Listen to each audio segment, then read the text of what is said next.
Hello everyone and welcome to my review for Jujutsu Kaisen chapter 136. Before I get onto this week's review, I do have to announce this year's subscriber goal. I realized I really only mentioned that like once in my Q&A video, and a lot of you, well, quite a few of you watched it, but not nearly as many as people who watch these videos. So my subscriber goal for 2021 is to hit 5,000. With the rate that we've been gaining subs, that's still pretty plausible, so let's see if we can hit it.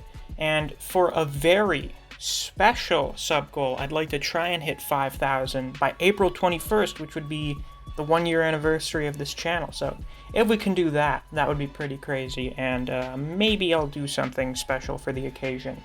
And I know there are plenty of you to sub because like 85% of you that watch these videos aren't subbed to me.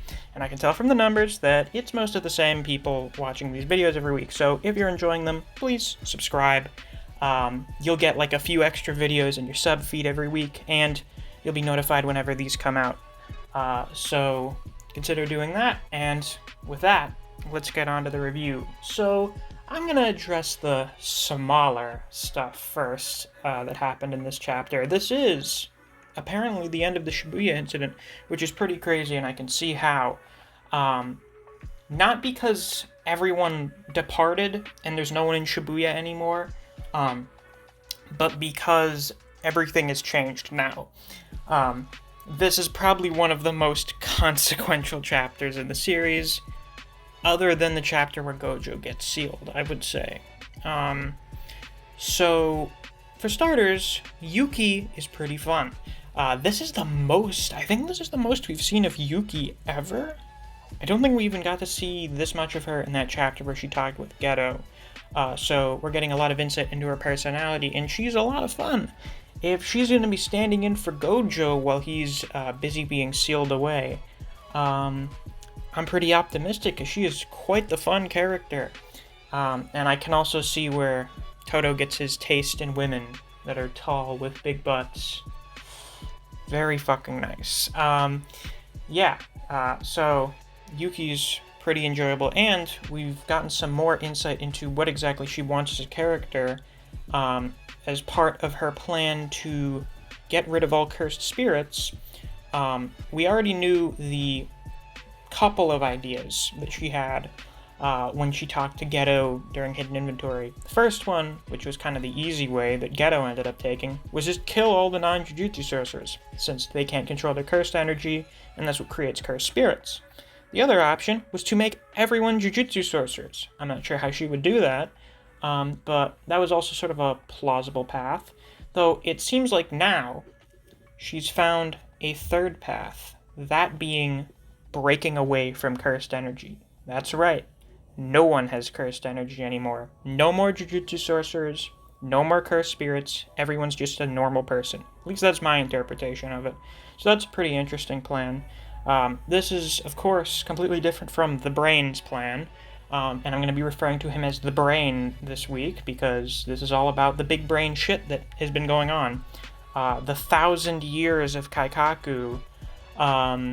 So, what the Brain wants is to elevate cursed energy and its usage. He wants to elevate humans to like some new stage in the use of cursed energy. He tried to find that next stage himself with the creation of the Death Womb paintings like Chozo and his brothers. But now he's come up with a new method. Feeding a bunch of people cursed objects, and using Mahito to change people like Junpei's brains to make them Jujutsu sorcerers, and then just having them fucking fight each other. That's basically the gist of the plan. Oh, and also conjure up like a bunch of centuries-old cursed spirits to add into the mix, that too. And just have them perform goo with cursed spirits. It's really neat. It's really weird, basically having goo in another series that's not Kengan. I was actually pretty surprised when I saw that comparison on Twitter. But I guess that's basically what they're doing. So that's actually pretty interesting, and it likely, like what he means by elevating it's not very clear what that means because that's very big meta terminology. I want to elevate human potential through cursed energy. It's like, what the fuck are you talking about? It may be something similar to Tengen, where when Tengen's physical body dies, they like elevate to a higher plane or they become some higher level entity because of their immortality. It may be something kind of similar to that.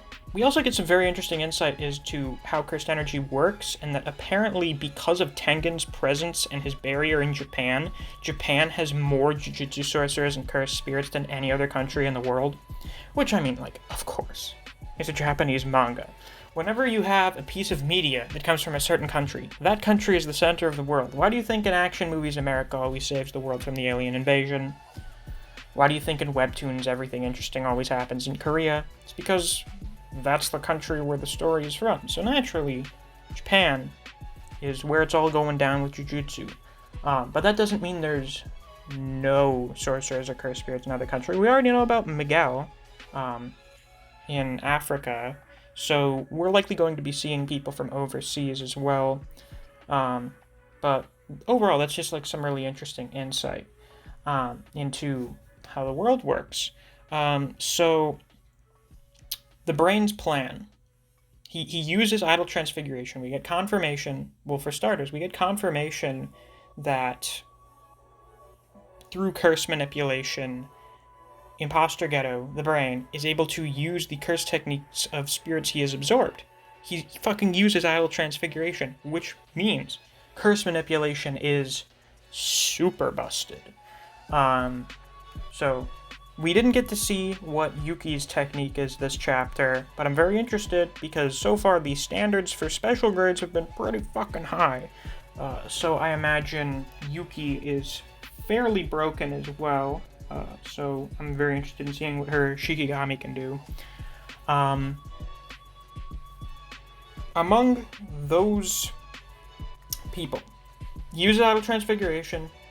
He's able to change the brains. Idle transfiguration is able to change the brains of people to make them Jujutsu sorcerers, which is what Mahito did to Junpei. That was a theory some people had, and that seems to be a confirmation of what actually happened. Junpei was not meant to be a Jujutsu sorcerer. He was like a window, apparently, but he didn't have a curse technique. Mahito was the one that allowed him to do that.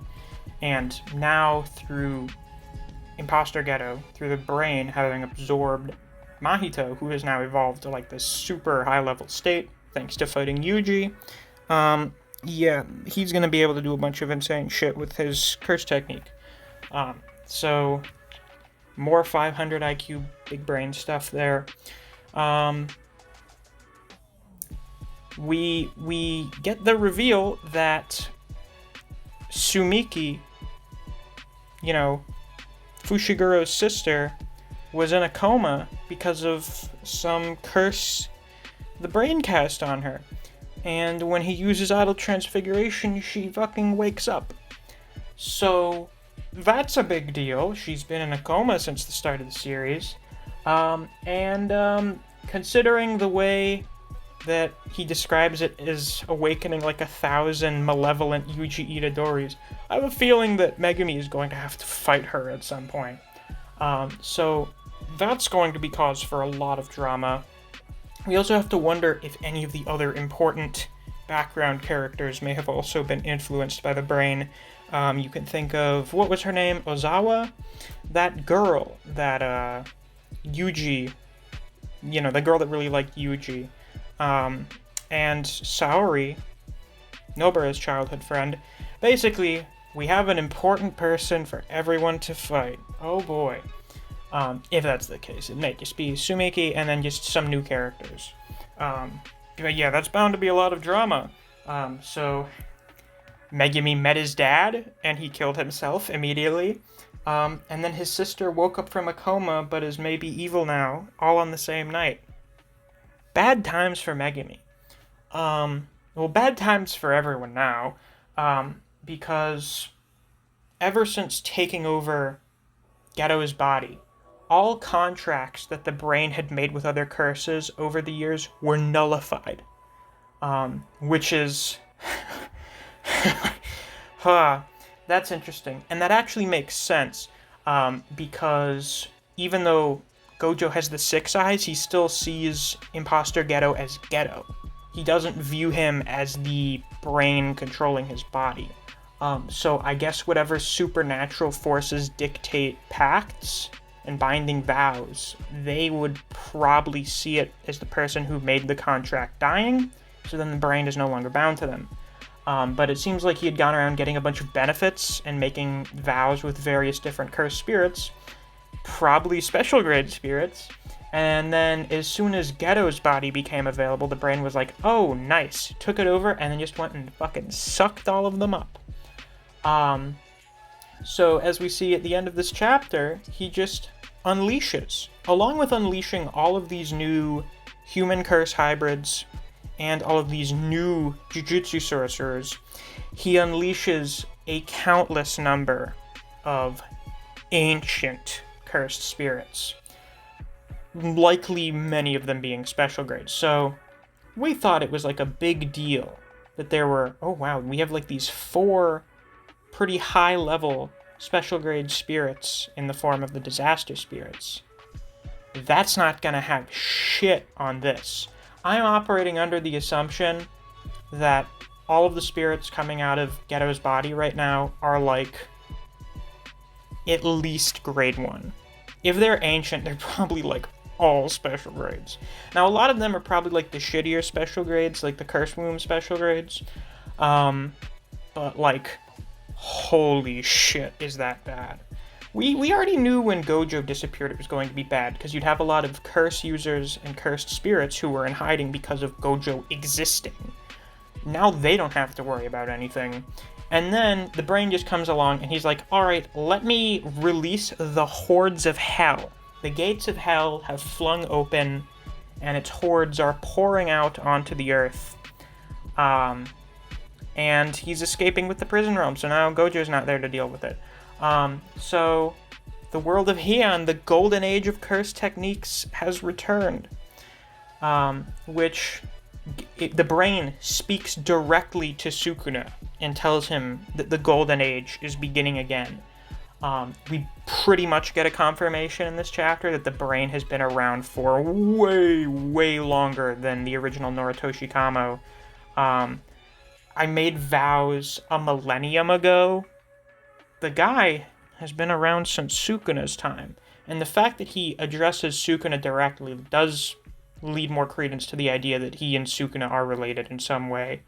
They definitely did know each other to some degree back when Sukuna was around in the old golden age of cursed techniques.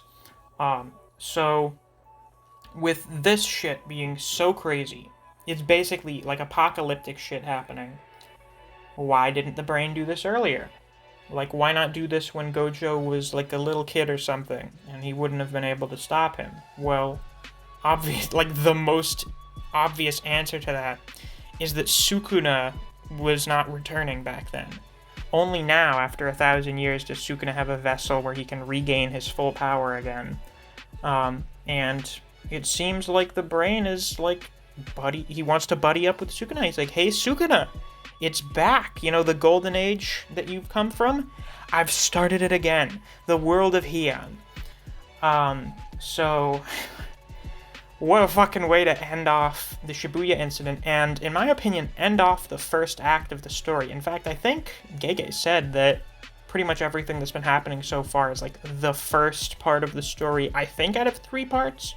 So yeah, I've had a feeling for a while that the Shibuya incident was essentially the climax of the first major part of Jujutsu Kaisen's story, and that seems very clear here because we're getting to the everything goes to shit part of the story. So now I have my predictions for the future. Everything's going to be really, really shitty. I have 2 comparisons to other stories that I can think of that relate to various different aspects of what's going to be happening. First one is like the social impact of this. Think My Hero post All Might's retirement. All the villains are like, oh shit, All Might's not around anymore to like keep us in check. Now we can go fucking wild. and all the other heroes have to step up to deal with his absence, we're going to get something very similar to that here. We have a bunch of rampant, new, freely released, or that's the same thing, newly released, recently freed, probably special grade curse spirits.